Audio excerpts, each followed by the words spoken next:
সবচেয়ে বড় উপায় জান্নাত লাভের এবং সহজ উপায়, তা হচ্ছে তৌহিদ, ঈমান। তৌহিদ, ঈমান আর তৌহিদের পার্থক্য কি কেউ যদি জিজ্ঞাসা করে? আমরা তো মাশাআল্লাহ সহি আকীদার অনুসারী, তাই না?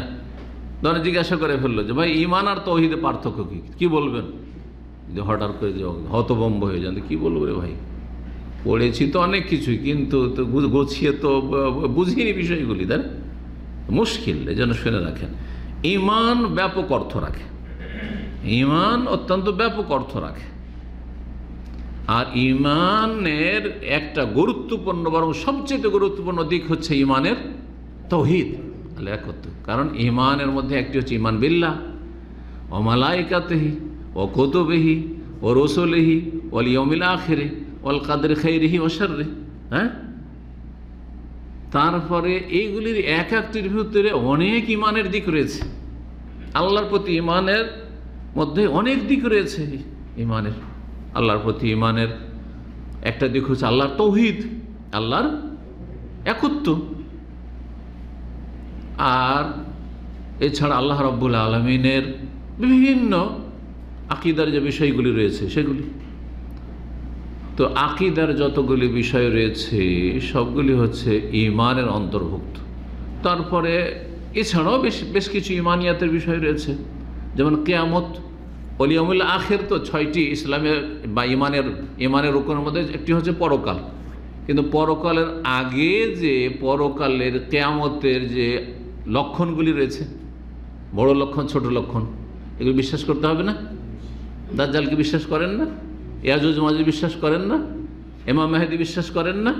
বিশ্বাস তো করেন। এগুলো কোথায় ফেলবেন? এগুলো তো ঈমান, এগুলো ঈমানের অন্তর্ভুক্ত। এগুলো হচ্ছে আখিরাতের, পরকালের, কিয়ামতের পূর্বাভাস।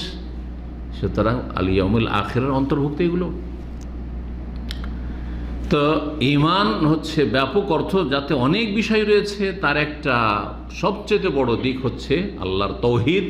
আর আল্লাহর তাওহীদে একটি তাওহীদের রুবুবিয়্যাত, আর একটি হচ্ছে তাওহীদুল আসমা ওয়াস সিফাত, আর একটি তাওহীদুল ইবাদা বা তাওহীদুল উলুহিয়া। যেভাবেই বুঝেন না কেন এই তাওহীদের বিষয়গুলি, তো আল্লাহর একত্ব প্রতিষ্ঠা করা, একত্ব অন্তরে বিশ্বাস করা, একত্বের স্বীকৃতি দেওয়া, ঘোষণা করা, এবং কথায় কাজে জীবনের প্রতিটি ক্ষেত্রে আল্লাহর তাওহীদের বাস্তবায়ন করা। এটা হচ্ছে সবচেয়ে বড় উপায় কিসের? জান্নাত লাভের। জান্নাত লাভের, জান্নাত এ ভিন্ন পাওয়াই যাবে না। ধরেন সমস্ত উপায়গুলি আপনার মধ্যে আছে, যেগুলি আসছে সামনে আলোচনা, সবগুলি আছে। বেশ কিছু নেক আমল যা দেখছেন সবাই করে, আপনিও করছেন, কিন্তু আপনার তাওহীদ ঠিক না। তাওহীদের জায়গায় শিরকে দখল করে নিয়েছে, তাওহীদের জায়গায় কুফরি আছে, তাওহীদের জায়গায় মুনাফিকি আছে, তাহলে সব শেষ, সব শেষ। সারা রাত তাহাজ্জুদ পড়লেন, হ্যাঁ, কিন্তু এমন উজু নিয়ে যেই উজুর পরে হাওয়া খারিজ হয়ে গেছে, সারা রাতে তাহাজ্জুদ কবুল হবে?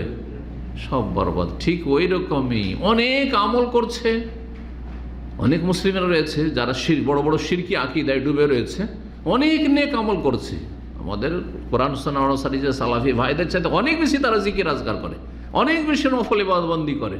হ্যাঁ, তাদের অনেকের পরিবারে আমি খোঁজ নিয়ে দেখেছি, পরিবারের পর্দাও যথেষ্ট আছে, কিন্তু তাওহীদ ঠিক নেই, সব বরবাদ, সব নষ্ট। যেমন বিনা উজুতে সারা রাতের তাহাজ্জুদ, সব নষ্ট। ওই রকম তাওহীদের ফজিলত সম্পর্কে বলে শেষ করা যাবে না। একটি হাদিস সহিহ বুখারী, নবী সাল্লাল্লাহু আলাইহি ওয়াসাল্লাম, মান লাকিয়া আল্লাহ, কেউ যদি আল্লাহর সাথে সাক্ষাৎ করে, কি অবস্থায়? লা ইউশরিকু বিহি শাইআন, আল্লাহর সাথে জীবনে কোনোদিন শরীক করেনি। আল্লাহর সাথে গৌস কুতুবকে ডাকেনি, গৌস কুতুবে বিশ্বাসীও ছিল না। এই শিরকি ধারণা ছিল না যে আল্লাহর ওলিরা সারা পৃথিবীকে ধরে আছে, প্রত্যেক গ্রামের মাথায় মাথায় বড় বড় আল্লাহর ওলিরা আছে, আল্লাহর গজব নামতে যাচ্ছে, তারা সামিলে আছে, নাহলে উল্টে পাল্টে রেখে দিবে। এই আকীদা আছে না সুফিদের? তাদের কিতাব পড়ে দেখবেন। সামদেশে গান বাজনা হচ্ছে, গান বাজনা কোনো কুফরি কাজও নাই, তাই না? চরমনাইয়ের কিতাবের বলছি, আর তখন পাতা নম্বর দিয়ে বলেছি, স্মরণ করিয়ে দিচ্ছি। বলছি এক আল্লাহর ওলি জানতে পেরে নিয়েছে, এটাই তো কুফরি হয়ে গেল। আল্লাহর ওলি কেমন করে জানতে পারলো যে বাড়ি বাংলাদেশ বা ভারত, আর সাম দেশের একটা গ্রামকে আল্লাহ ধ্বংস করতে যাচ্ছে, সব জেনে নিয়েছে। তারপরে সে ছুটেছে, একেবারে হাওয়ার সাথে ছুটেছে। কি করবে? ওই গ্রামটাকে ধরবে, কি সামলাবে, না হইলে তো ফেরেশতা এসে উল্টা পাল্টা রেখে দিবে। তাড়াতাড়ি ছুটে আসে, মরিদানা জিজ্ঞাসা করছে, হুজুরে কেবলা কোথায় যাচ্ছেন? আরে বলিও না, গান বাজনা হচ্ছে অমুক দেশে, সাম দেশে, তো ওই গ্রামটিকে আল্লাহ ধ্বংস করতে যাচ্ছে, তা আমি সামলাতে যাচ্ছি। আউযুবিল্লাহ মিনাশ শাইতানির রাজিম। এক কুফরি ওখানে হয়ে গেল, ঈমান সেখানে শেষ।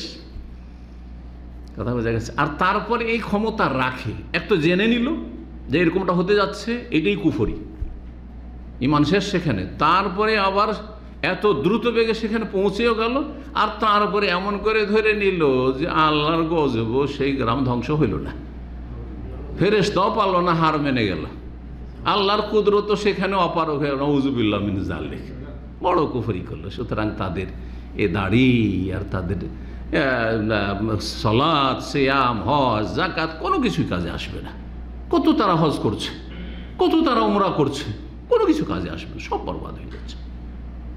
মান লাকিয়া আল্লাহ, যে আল্লাহর সাথে সাক্ষাৎ করলো, লা ইউশরিকু বিহি শাইআন, আল্লাহর সাথে কোনো কিছুকে শরীক স্থাপন করে শিরক মুক্ত হয়ে, দাখালাল জান্নাহ, সে জান্নাতে যাবে, সে জান্নাতে যাবে।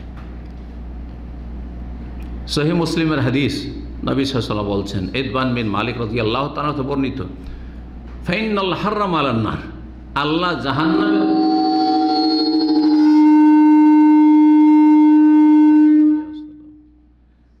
জাহান্নামের উপর হারাম করেছেন। চালিয়ে দেন, আস্তে করে চালিয়ে দেন।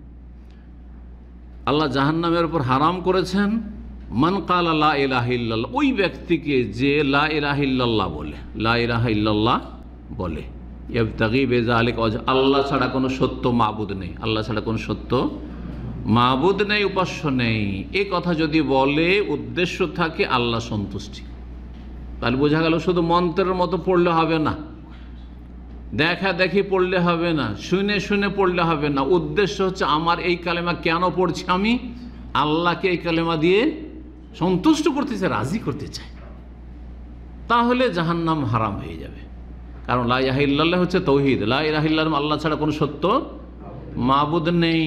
তাহলে দুনিয়ায় আল্লাহ ছাড়া অন্যকে যে সেজদা করা হচ্ছে, দরগা দুর্গাকে, এগুলি হচ্ছে বাতিল,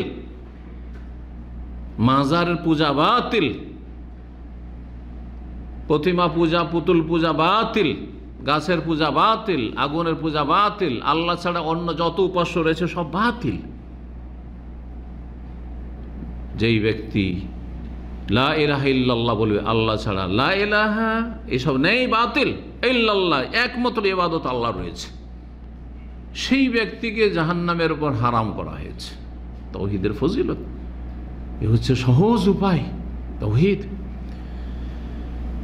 এছাড়াও অনেক হাদিস রয়েছে, কোরআন কারীমের আয়াত রয়েছে তাওহীদের ফজিলত সম্পর্কে।